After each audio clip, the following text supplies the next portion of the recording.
Nous allons tout joyeux au pays de la vie, au pays du bonheur, au royaume d'amour. Vous qui marchez encore sans Dieu dans la folie, oh dites, voulez-vous y venir dès ce jour? Voulez-vous y venir dès ce jour? Oh, voulez-vous venir à ce Dieu plein d'amour? Puis il leur dit, est-il permis le jour du sabbat de faire du bien ou de faire du mal, de sauver une personne ou de la tuer? Mais ils gardèrent le silence. Nous trouvons ces paroles dans le livre de Marc, au chapitre 3, le verset 4. Bonjour, bonjour, mes amis de la méditation quotidienne. Comment allez-vous en ce 6e jour de la semaine, jour de préparation du Saint Sabbat de l'Éternel? J'espère que vous allez bien et que vous êtes prêts à découvrir notre récit historique de la semaine, avant de se retrouver très bientôt par la grâce de Dieu pour de nouvelles méditations. La vie a des besoins qui réclament notre attention. Les malades doivent être soignés, les nécessiteux doivent être secourus. Celui-là ne sera pas exaucé qui néglige de soulager la souffrance le jour du sabbat. Le saint jour de repos de Dieu a été fait pour l'homme. Les actes de miséricorde s'accordent parfaitement avec cette intention. Amen. Dieu ne veut pas qu'une seule heure de douleur afflige ses créatures qui pourraient être soulagées un jour de sabbat ou tout autre jour. Gloire à Dieu. Prions le Seigneur. Tendre Père des cieux, nous te disons merci pour ton amour, ta miséricorde envers nous, pour le sacrifice de Jésus-Christ, notre Seigneur et Sauveur. Qu'il est bon d'être à tes pieds en ce matin.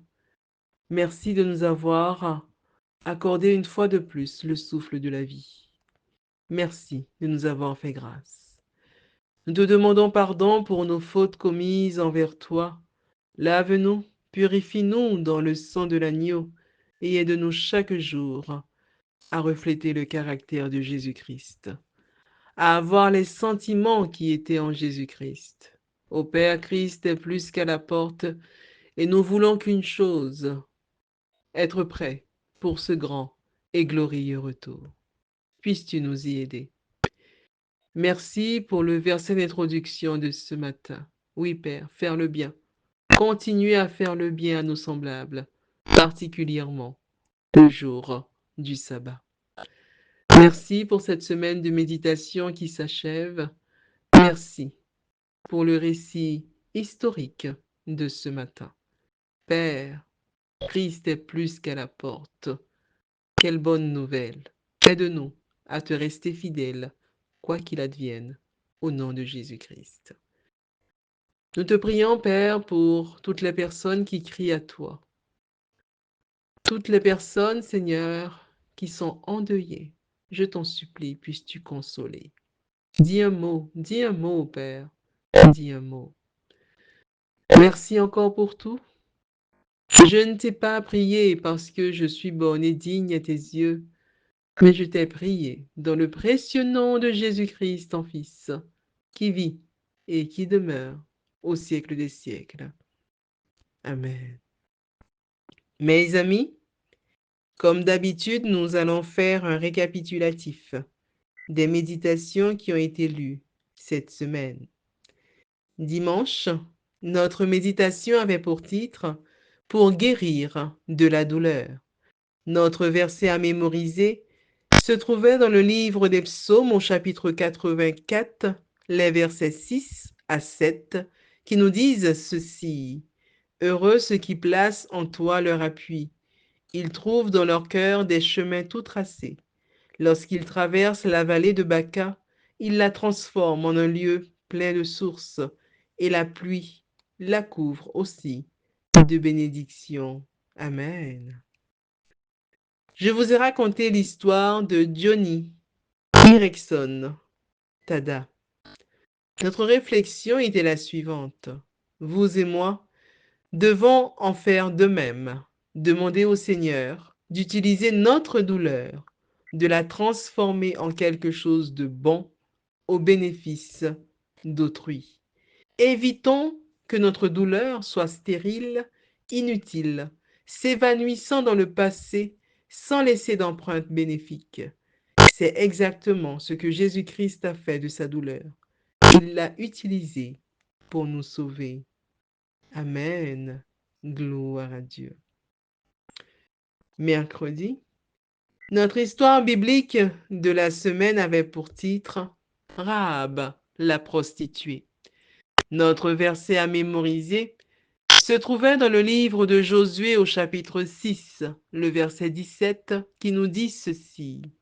La ville sera dévouée à l'Éternel par interdit, elle et tout ce qui s'y trouve. Mais on laissera la vie à Rahab la prostituée et à tous ceux qui seront avec elle dans la maison, parce qu'elle a caché les messagers que nous avions envoyés. Notre réflexion était la suivante. Jéricho est détruite, mais le cordon attaché à la fenêtre en haut de la muraille est bien là. C'était comme un signe de la promesse de Dieu, de sa miséricorde infinie et de son amour. Un amour qui n'est pas conditionné par ce que nous faisons, mais par notre cœur qui est prêt à l'accepter ou pas. Aujourd'hui, notre récit historique de la semaine a pour titre En quête d'un idéal. Notre verset à mémoriser, nous le trouvons dans le livre des Proverbes au chapitre 11, le verset 30, qui nous dit ceci. Le fruit du juste est un arbre de vie, et le sage s'empare des âmes. Ce matin, je vais vous raconter l'une des expériences de Jérôme de Prague. Jérôme de Prague est né en 1379. Étudiant brillant de l'université de Prague dans l'actuelle Tchéquie, il a été considérablement influencé par Jean Hus. Après l'obtention de son diplôme en 1398, il a poursuivi des études à Oxford, en Angleterre, où il a adopté les idées théologiques du réformateur anglais Jean Wycliffe. Apprenant l'arrestation de Jean Hus, Jérôme de Prague est allé à Constance, en Allemagne, pour tenter de l'aider. Mais une fois arrivé, il s'est rendu compte qu'il ne pouvait rien faire pour lui et il a essayé de fuir. Arrêté et jeté dans un cachot, il a appris que Jean Hus était mort sur le bûcher. Jérôme de Prague est resté 1 an en prison, enchaîné et comme seule nourriture du pain sec et de l'eau. Il a subi la torture et traversé des moments d'angoisse terribles. L'assassinat de Jean Hus a soulevé une grande indignation dans tout le pays. Les autorités ont alors convaincu Jérôme de Prague de retirer ses accusations contre Rome. Malade, découragé et affaibli, il s'est soumis au concile.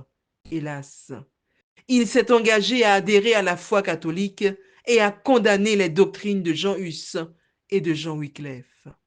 Cependant, malgré son mauvais état physique, il s'est repenti de son moment de faiblesse et a résolu de ne plus renier Jésus-Christ pour s'éviter une courte période de souffrance. Amen. Jérôme de Prague a exigé qu'on lui donne la possibilité de se défendre. Elle lui a été accordée. Gloire à Dieu. C'est ainsi qu'après avoir passé près d'1 an dans un cachot, sans pouvoir lire ni voir la lumière, il a adressé un discours plein de clarté à ses détracteurs. Vous avez condamné Jean Wycliffe et Jean Hus, non pour avoir ébranlé la doctrine de l'Église, mais seulement parce qu'ils ont signalé les scandales provenant du clergé, le faste, l'orgueil et tous les vices des prélats et des prêtres.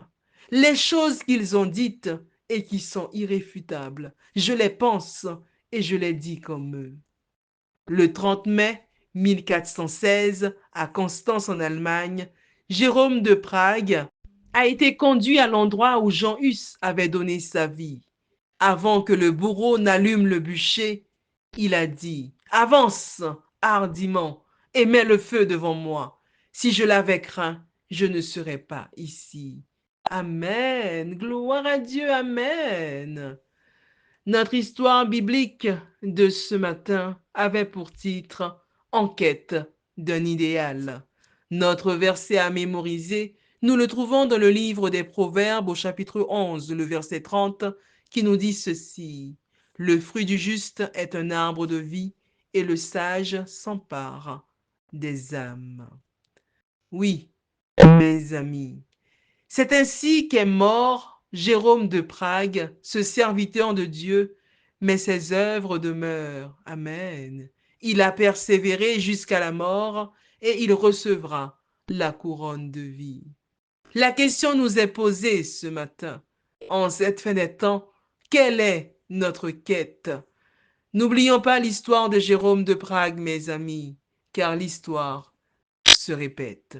Dès aujourd'hui, prenons position pour Jésus-Christ et soyons persévérants. Oh oui, mes amis, prenons position pour Jésus-Christ et soyons persévérants.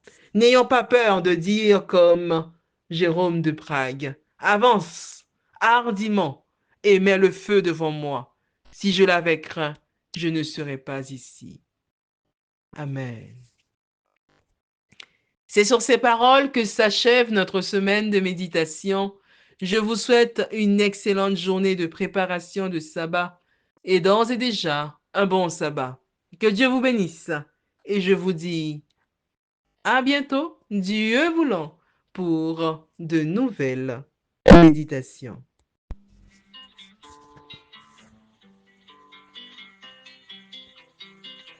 Nous allons tout joyeux au pays